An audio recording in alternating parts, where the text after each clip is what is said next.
নমস্কাৰ বন্ধু বান্ধৱীসকল আজি 20 ফেব্ৰুৱাৰীত আত্মসহায়ক গোটৰ মহিলাসকলৰ বাবে বহুতে ভাল খবৰ যে 10,000 টকা কেতিয়া সোমাব আপোনালোকে এইটো ভিডিঅ'ত সকলো কথা ভালদৰে জানি লওক যে আপোনালোক আত্মসহায়ক গোটৰ মহিলাসকলে কেতিয়া লাভ কৰিব এপ্ৰিলৰ 1 তাৰিখে এই 10,000 টকাটো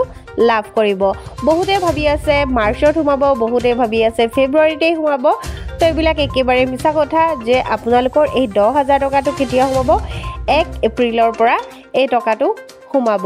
আৰু বহুতে ভাবি আছে যে মিছা কথা আমাৰ মুখ্যমন্ত্ৰী ডাঙৰীয়াৰ প্ৰতিবেদনখিনি শুনি লওক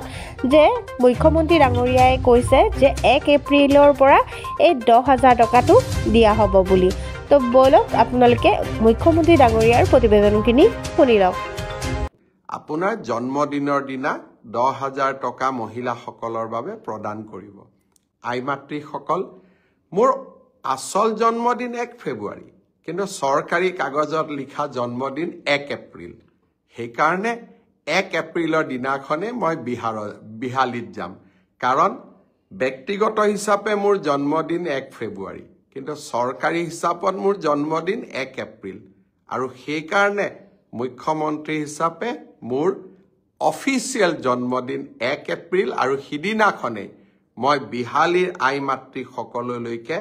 মেট মৰা উপহাৰ লৈ বিহালীত উপস্থিত হ'ম তেতিয়ালৈকে বহুত বহুত ধন্যবাদ জয় হিন্দ বন্দে মাতৰম আশা কৰোঁ মুখ্যমন্ত্ৰী ডাঙৰীয়াৰ প্ৰতিবেদনখিনি আপোনালোকে ভালদৰে শুনি ল'লে যে আপোনালোকে গম পালে যে 1 এপ্ৰিলৰ পৰা এই গোটৰ টকা মানে 10,000 টকা আপোনালোকে লাভ কৰিব তো আশা কৰোঁ মোৰ ভিডিঅ'ৰ গোটেইখিনি কথা বুজি পাইছে মোৰ ভিডিঅ'টো ভাল লাগিলে লাইক কমেণ্ট শ্বেয়াৰ কৰিব চেনেলটো ছাবস্ক্ৰাইব কৰিব ধন্যবাদ